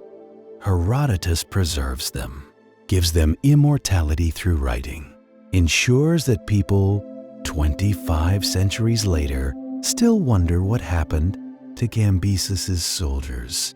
Modern researchers use tools Herodotus could not imagine. Satellite imagery showing ancient routes, computer models simulating storm patterns, climate data reconstructing weather from 2,500 years ago, statistical analysis calculating probabilities, geographic information systems mapping every well, every oasis, every possible path. They input variables, march speed, water consumption, storm duration, survival rates. The computers calculate scenarios. Route A with storm pattern beta yields 73% casualties. Route B with storm pattern gamma yields 98% casualties. Total loss becomes statistically plausible given certain conditions. But plausible is not proof. Computers model what might have happened, cannot confirm what did happen, cannot point to specific location and say, "Here lies the evidence." The models are sophisticated guesses, better guesses than humans alone could make. Still guesses, the researchers publish papers, present at conferences, argue with colleagues, generate new theories, each researcher convinced their analysis is most accurate, their model most sophisticated, their interpretation most plausible. None can prove they are right, none can prove the others wrong. The mystery remains. Chapter 6. What the Desert Teaches. The desert teaches lessons, not moral lessons, not lessons about good and evil, lessons about reality, about limits, about the relationship between humans and nature, about what matters and what does not. Lesson 1. Nature is indifferent. The desert does not hate you, does not target you, does not care about your empire, your mission, your life. It simply exists, following physical laws, moving sand according to wind, distributing heat according to sun. You can die in the desert or survive in the desert. The desert notices neither outcome, continues regardless. This indifference troubles humans. We expect the universe to care about us, to reward good behavior, to punish evil, to make sense according to human values. The desert reveals this expectation as fantasy. The desert kills good people and bad people with equal efficiency, kills those who deserve to live and those who do not, makes no distinctions we would recognize as just. Lesson 2. Humans are temporary. Empires are temporary. Even mountains are temporary given enough time. The desert exists on geologic timescales where human history is brief flutter. The rock formations that witnessed Cambyses' army existed for millions of years before will exist for millions of years after. The sand burying the soldiers today will be somewhere else tomorrow, somewhere else again in 1,000 years. Everything moves, everything changes, everything passes. We build monuments to last forever. They last centuries. We carve stone to preserve our names. The wind erases them. We record events in books. The books crumble. We create digital archives. The formats become obsolete. Nothing human is permanent. Nothing human defeats time. The desert demonstrates this ruthlessly, takes the most powerful army of the age, the finest equipment, the best training, the might of empire, and erases it completely, as if it never existed, not through malice, through simple persistence, through being desert, while humans try to be permanent. Lesson 3. Scale matters. Human scale is small. An army of 50,000 men seems enormous. Largest force most ancient people ever saw.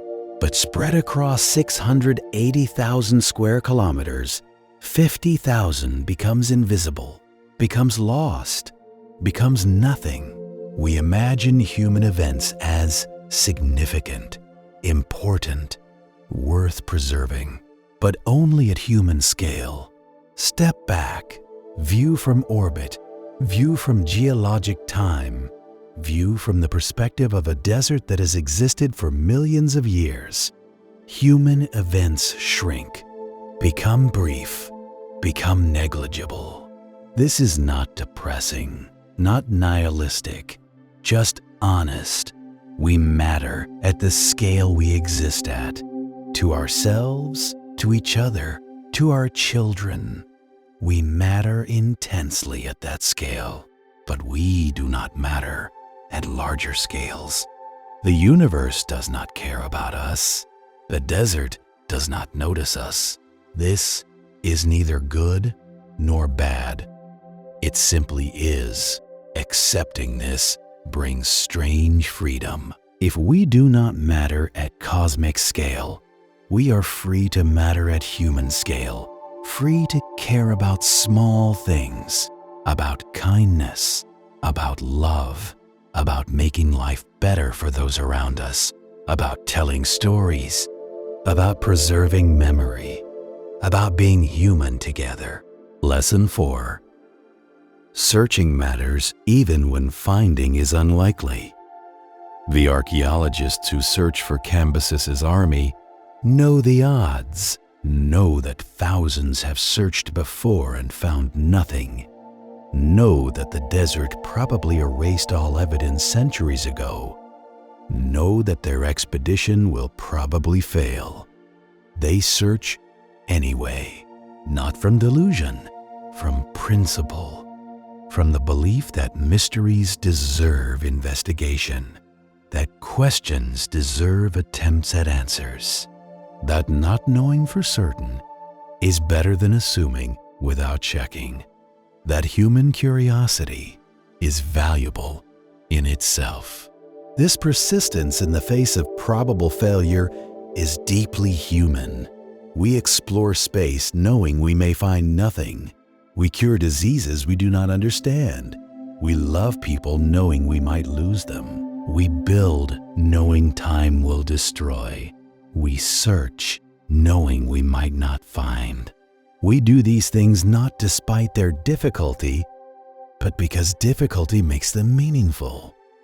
Finding the army would answer the historical question, but searching for the army answers different questions. Questions about human nature, about persistence, about hope, about the relationship between knowledge and mystery, about what we value and why. Perhaps some reach the Nile, perhaps not many, perhaps a few dozen, a few hundred. They would have looked like ghosts, walking skeletons, men aged decades and days, eyes hollow, skin burned black, feet, minds fractured by what they endured, what they saw, what they survived. Egyptian villagers would have found them, given water. Slowly, too much at once kills the severely dehydrated. Given food, simple food, bread softened in water, broth.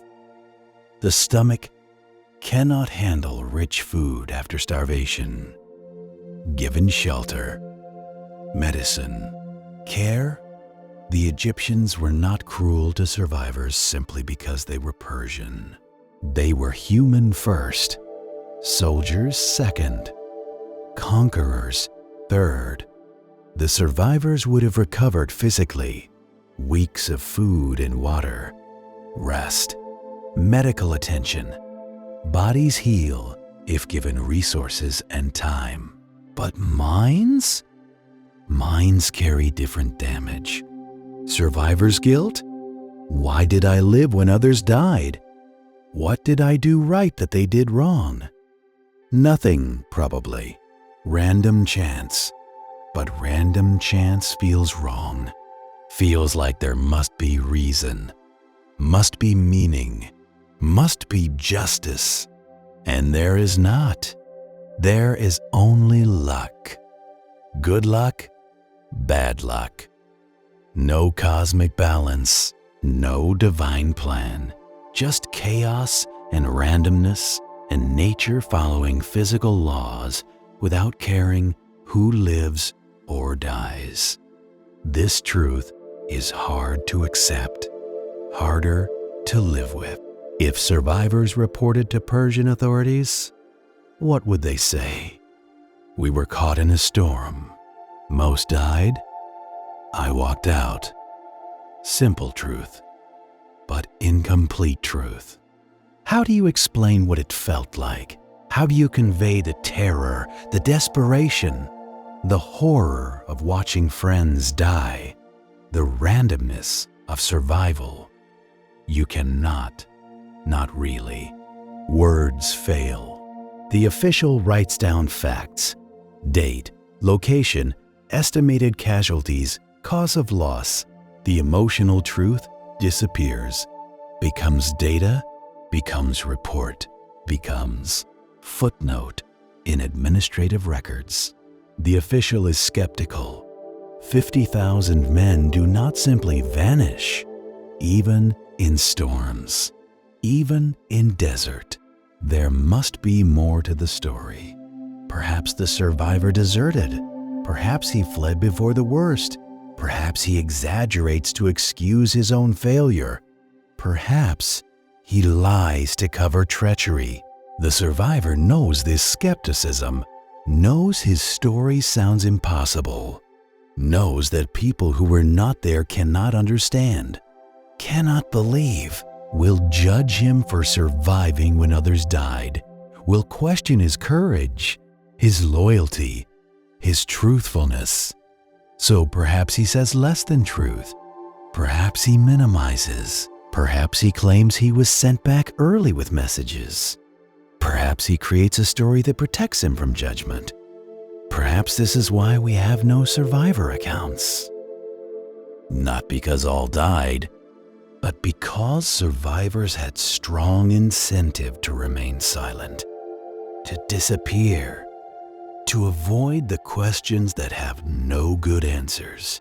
Perhaps the story survived orally, passed soldier to soldier, veteran to recruit, around fires, in garrisons, away from officers, away from official records, the story changing with each telling, details added, others lost, the truth blending with embellishment, with myth, with legend. I knew a man who was there. He never spoke of it publicly, but late at night, after enough wine, he would tell us. 50,000 men walked into the desert. A handful walked out. He was one, he said. The storm came from hell itself. Said the sand was alive. Said men disappeared while you watched them. Said he survived by sheer luck. No skill, no courage, just luck. What happened to him? Died 10 years ago? Quiet death? Natural death? But he dreamed about it every night. I shared a tent with him once. Heard him crying in his sleep, calling names, apologizing. Survivor's guilt never leaves you. The young soldiers are silent, absorbing, wondering if the story is true, wondering if it matters whether it is true. The emotional truth is true. The veteran was haunted. That much is certain. Whether by actual events or by stories he believed are actual events, perhaps it amounts to the same thing. Trauma is trauma. Nightmares are nightmares. The story spreads, changes, grows. By the time Herodotus hears it a generation later, who knows how many iterations it has passed through? How many tellers have added details, removed inconvenient complications, shaped it to make sense, to have moral meaning, to serve Egyptian pride or Persian embarrassment? Modern scholars debate whether the event happened at all. Some argue Herodotus recorded legend, not history. The story is too neat, too complete, too perfect, a divine judgment narrative. The Egyptian priests had clear motivation to fabricate or embellish. The complete disappearance of 50,000 men strains credulity. The lack of any physical evidence suggests the event never occurred as described. Others argue for historicity. Persian records confirm an expedition towards Siwa. Something happened significant enough to become legend. Desert storms can and do kill large numbers. The absence of evidence is not evidence of absence, not in a desert that actively erases material culture. Herodotus demonstrates reliability on other Egyptian matters. Why doubt him here? Both sides marshal evidence. Both make compelling arguments. Both acknowledge uncertainties. The debate is not hostile. It is scholarly. It is professional. It is an honest attempt to determine truth from fragmentary, ancient, contradictory sources, which is all history ever is. One historian argues the complete absence of remains suggests the army never existed in the numbers claimed. Perhaps a smaller expedition failed. Perhaps 3,000 men, not 50,000. The story grew in the telling. The other counters, the desert is 680,000 square kilometers. We have searched perhaps 1% of that. Thoroughly searched perhaps 0.1%. Absence of discovery does not prove absence of remains. It proves we have not found them yet, or that they are genuinely gone. Both are possible. They will not resolve this debate today, or this year, or this generation. The evidence does not permit resolution, only interpretation, only probability assessment, only educated guessing based on incomplete data. This is frustrating. This is history. What is truth when evidence is absent, when sources conflict, when time has erased verification? We have Herodotus's account. We have absence of contradicting evidence. We have absence of confirming evidence. We have plausibility arguments both ways. We have mystery. Perhaps truth in historical matters is not binary, not true or false, but probability distribution. Very likely true, probably true, possibly true, probably false, very likely false. The lost army falls somewhere in the middle of that spectrum. Possibly true, perhaps true, cannot be confirmed, cannot be refuted. We are uncomfortable with this uncertainty. We want definitive answers. Want to know what really happened? Want facts we can trust completely? But history rarely provides such certainty, especially ancient history, especially events in deserts, especially stories that come to us through single sources, recording oral traditions from decades after events. We must accept uncertainty, must acknowledge that some questions have no definitive answers, must say, we do not know more often than we say, this is what happened. This intellectual humility is difficult, but honest, but appropriate, but mature. The lost army teaches us this lesson, not the lesson of what happened to them, but the lesson of what happens to certainty when time passes, when evidence erases, when we must rely on imperfect sources and fragmentary data and probability arguments. The lesson is humility, is acceptance of limits, is comfort with not knowing. If we could visit the camp the night before they departed, what would we find? Ordinary soldiers doing ordinary things, checking equipment, writing letters home that may or may not ever arrive, gambling, telling jokes, complaining about officers, making plans for what they will do when they return, when they retire, when the war ends. They do not know they are doomed, do not know that most will never see Memphis again, never see home, never fulfill their plans. They are confident. They are Persian soldiers. They have conquered Egypt. They will conquer an oasis. They will destroy a temple. They will return as victors. This is the tragedy. Not that they died. Death comes to everyone. The tragedy is they died meaninglessly, achieving nothing, contributing nothing, disappearing completely. Their courage, their discipline, their hopes, their plans, all wasted, erased, forgotten, or perhaps not forgotten. Perhaps remembered incorrectly is better than not remembered at all. Perhaps being mysterious historical footnote is better than absolute oblivion. Perhaps we remember them better as mystery than we would if they had succeeded. If they had destroyed the Oracle and returned home and lived ordinary lives and died ordinary deaths, perhaps disaster makes them immortal where success would have made them forgettable. There is no memorial to Cambyses' lost army. No monument marks their passing. No tomb holds their remains.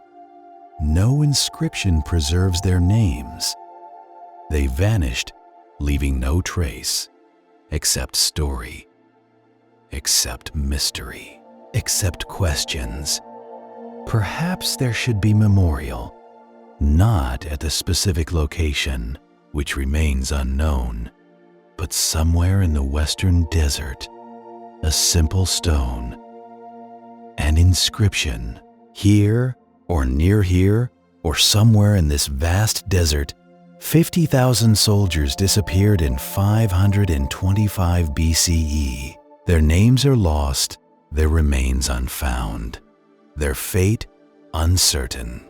But they were human. They mattered. They are remembered. Such memorial would accomplish nothing practical, would not answer historical questions, would not provide closure to families 25 centuries removed, would not change facts or possibilities, but it would acknowledge, would witness, would say that humans care about other humans even across vast distances of time, even when those humans are reduced to numbers, to abstractions, to historical footnotes. We build memorials for many reasons: to honor, to remember, to teach, to warn, to grieve. A memorial to the lost army would do all these, would honor their courage in attempting difficult mission, would remember their humanity, would teach about nature's power and human limits, would warn against hubris and poor planning, would grieve for lives cut short and potential unfulfilled. The search has continued for 2,500 years. Different searchers, different methods, different technologies. Same desert, same mystery, same absence of definitive answers. This persistence says something about human nature, about our need to solve mysteries, to answer questions, to refuse acceptance of permanent uncertainty. We search not because we expect to find. Most searchers know the odds, know that the desert has probably erased all evidence, know that they will likely fail. They search because searching matters, because the attempt matters, because refusing to accept mystery without investigation matters. This is admirable. This is human at its best. We do not give up simply because success is unlikely. Do not accept ignorance when knowledge might be possible. Do not let mysteries rest without at least attempting solutions. We search, we investigate, we question, we refuse to stop wondering. But there is wisdom in also accepting when mysteries cannot be solved, when evidence is truly gone, when time has genuinely erased what we wish to recover. The search for Cambyses' army has value, but accepting that we may never find them also has value. Both are valid responses to mystery. The desert does not care about our questions, does not care whether we solve the mystery, does not remember the army that crossed it 2,500 years ago. The desert exists in eternal present, sand moving, wind blowing, sun rising and setting, heat and cold cycling, life and death proceeding according to natural law. Perhaps this is the final lesson. Perhaps we should care less about solving the mystery and more about what the mystery teaches us. About limits, about time, about nature, about humanity, about the relationship between what we can know and what we cannot know, about accepting uncertainty while still seeking truth, about remembering the forgotten while acknowledging how much has been forgotten.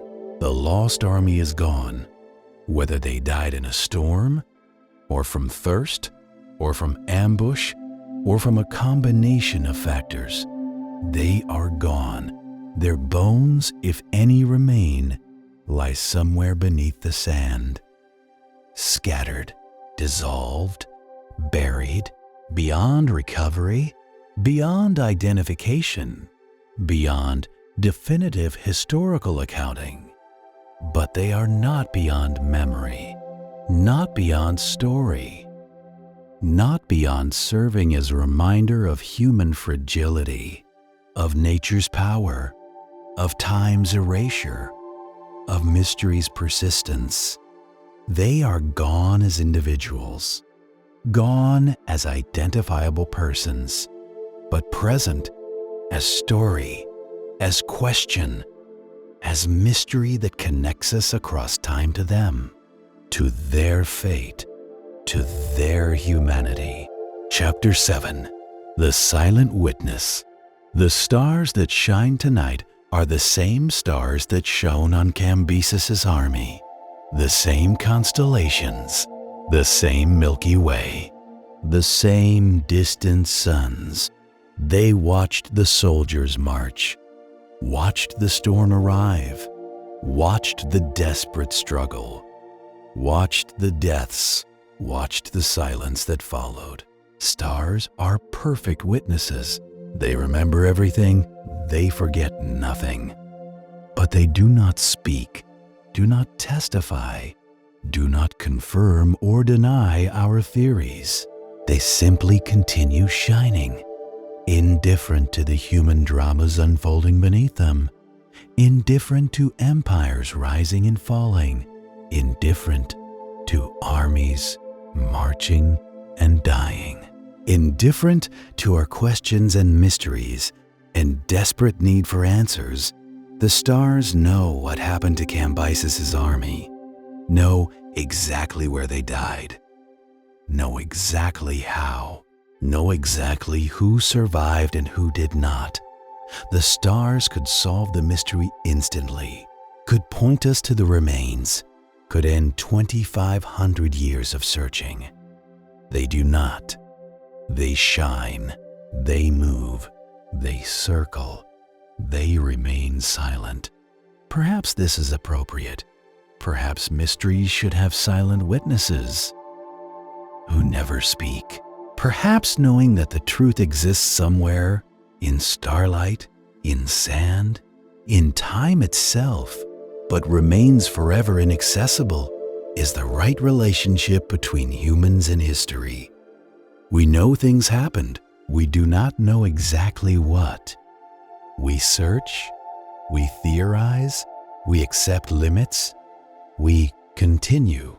If there was a last survivor, and there must have been a last survivor unless they all died simultaneously, what did he think in his final moments? Did he know he was the last? Did he realize that with his death, the army ceased to exist? That no one would return to tell what happened? That they would become mystery? Perhaps he thought of home, of family he would never see again, of life he would not live, of children he would not father, of ordinary moments he would miss: sunrise over mountains, bread fresh from oven, rain on a hot day, laughter of friends, simple pleasures that seem meaningless until you lose access to them forever. Perhaps he thought of his companions, of men who died days ago, days that felt like years, of friends whose names he had already started forgetting because memory requires energy and his body has no energy left, of leaders who made decisions that led here, of Egyptian guides who warned them, of all the small moments and choices that accumulated into this ending. Perhaps he thought nothing. Perhaps consciousness had already faded too far for coherent thought. Perhaps he existed only in sensation, in heat, in thirst, in pain, in the strange floating sensation that comes when the body begins shutting down, when death approaches not as enemy, but as release, as ending of suffering, as peace. His eyes close, his breathing stops, his heart beats one final time, and then stops. The last soldier of Cambyses' army becomes part of the desert, becomes sand, becomes silence, becomes mystery. At Siwa, life continues. The oracle delivers prophecies. The priests maintain rituals. The sacred spring flows as it has for millennia. The threatened destruction never arrived. The Persian army never appeared. The temple stands intact, untouched, unmolested, protected by gods or desert or simple good fortune. The priests hear rumors. Traders bring stories. A Persian army marched toward Siwa. A storm struck. The army vanished. Details are unclear. Numbers vary with each telling. Some say 10,000 men. Some say 50,000. Some say they turned back. Some say they died. Everyone agrees they did not reach Siwa. The priests are not surprised, are perhaps quietly satisfied. The oracle predicted the Persians would fail. The oracle was correct. Whether through divine intervention or natural disaster or military incompetence, the outcome is the same. Siwa remains free. The oracle remains powerful. Egypt maintains this small victory, even as it suffers larger defeat.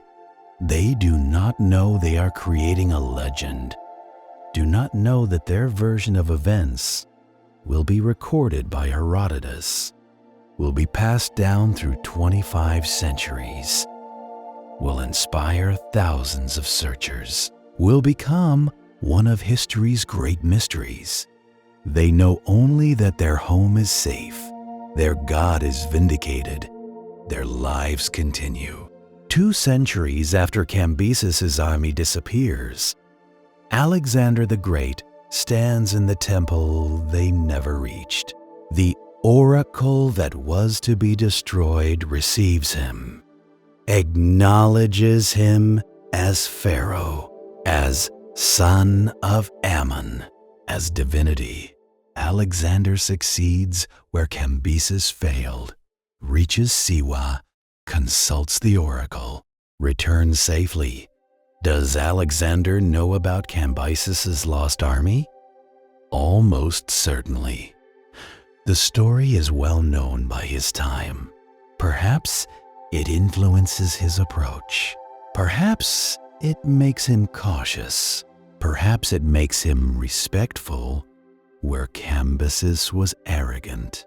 Perhaps Alexander's success and Cambyses' failure teach a lesson about hubris versus humility, about respecting the desert versus assuming you can conquer it. Or perhaps Alexander simply had better luck, better guides, better weather, better timing. Perhaps no lesson exists, no moral, no meaning, just random chance delivering different outcomes to similar endeavors. History likes to find patterns, likes to create narratives where success and failure reflect character and choices. Sometimes they do. Sometimes they reflect nothing more than weather patterns and random variation. The oracle tells Alexander what he wants to hear, confirms his divine origin, legitimizes his rule, sends him forth confident and validated. The oracle has survived the Persian threat, will survive the Greek transformation of Egypt, will survive until the Roman period, will eventually fade not from violence, but from changing religious landscape, from Christianity replacing old gods, from natural decline rather than deliberate destruction. Cambyses wanted to destroy it, failed completely. The oracle survives him by 8 centuries, survives his empire, survives the memory of why he wanted it destroyed. This is perhaps the ultimate victory, not defeating your enemy, but outlasting them so thoroughly that their very opposition is forgotten. Another expedition ends, another search concludes without definitive discovery. The archaeologists pack their equipment, document their negative findings, which are findings nonetheless. Negative data eliminates possibilities, narrows the search area for future expeditions, contributes to understanding even without solving the mystery. They are not defeated, not disappointed in the dramatic sense. They are professionals. They knew the odds, knew they would probably not find the lost army, hoped they might, did their best, searched carefully, found nothing conclusive. This is normal. This is archaeology. Most expeditions do not make dramatic discoveries. Most finds are incremental, small, modest contributions to slowly accumulating knowledge. They will write their report, present their findings, publish in academic journals. The work will be rigorous, professional, honest about what they did and did not find. Other researchers will build on their work, will avoid searching areas they have already searched, will refine theories based on their negative results. Science progresses through such incremental steps, through careful elimination of false possibilities. The lead archaeologist takes one last look across the desert. Somewhere out there, perhaps, lie the remains. Or perhaps not. Perhaps the desert truly erased everything. Perhaps the mystery will never be solved. Perhaps that is okay. Perhaps mystery has value. Perhaps not knowing teaches humility, perspective, acceptance of limits. They load their vehicles, drive away. The desert reclaims the excavation site within hours. Wind fills in the test trenches. Sand covers the grid markers. Within days, no trace remains that they were ever there. The desert erases them as it erased the army, less dramatically, less fatally, but just as completely. The sun sets over the western desert as it has set for billions of years, as it will set for billions more. The desert does not remember Cambyses' army, does not care about the mystery, does not notice human searching. The desert simply exists. Sand and rock and heat and cold, wind and time, existence without meaning, presence without purpose, being without caring. This is not cruel, not kind, not anything, just natural.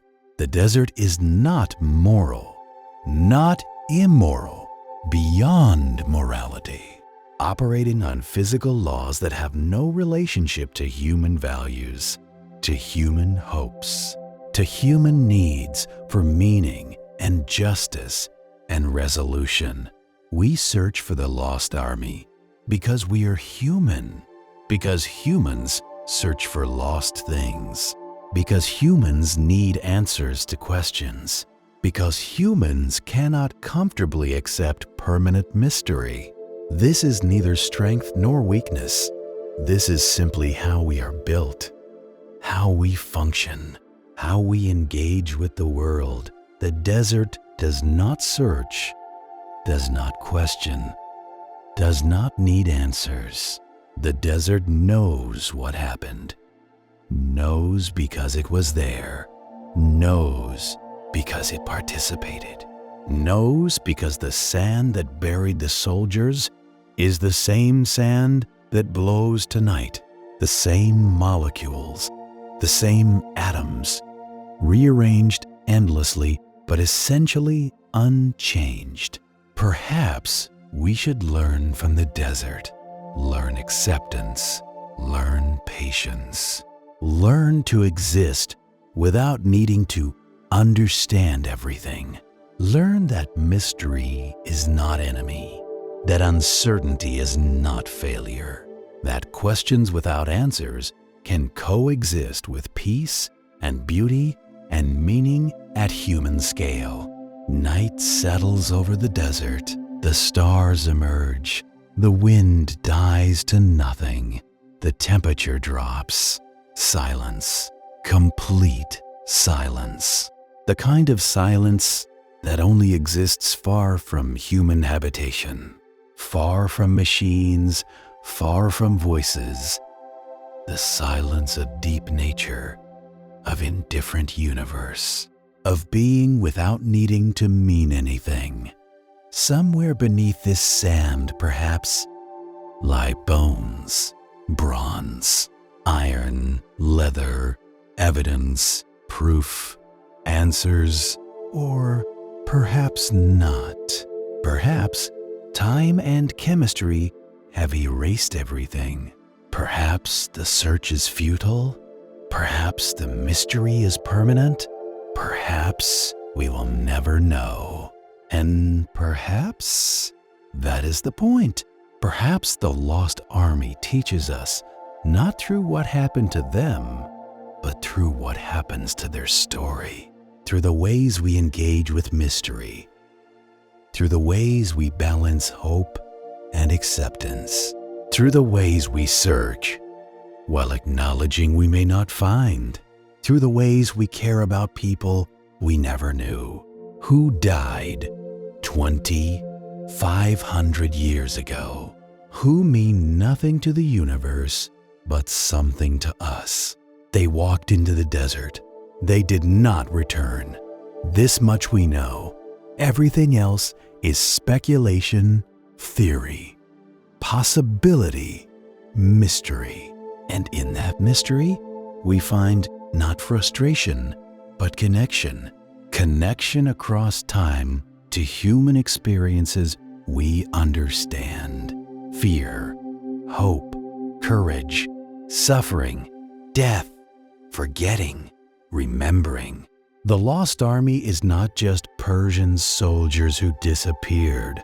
It is everyone who has ever been forgotten. Everyone whose story was lost. Everyone who mattered intensely to themselves and to people who loved them but whose names are gone, whose faces are forgotten, whose lives left no trace except in the fact that they lived. We remember them by remembering the mystery, by refusing to let them disappear completely, by searching even when we know we will not find, by caring about what happened even when we cannot know what happened, by telling their story even though we do not know their story, by making them present through absence, known through unknowing, remembered through forgetting.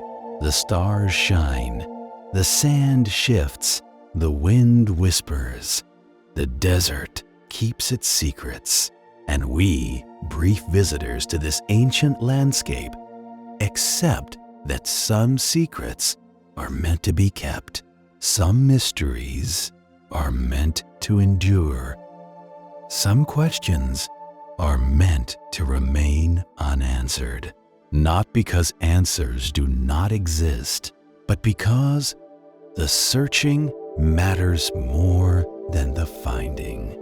The wondering matters more than the knowing. The connection across time matters more than the resolution of uncertainty. 50,000 soldiers walked into the desert 2,500 years ago. They became sand, became wind, became stars, became mystery, became story, became us standing here wondering about them. They are gone. They are present. They are lost. They are found. They are forgotten. They are remembered. The desert settles into night. The story settles into silence. The mystery settles into acceptance. And perhaps so should we.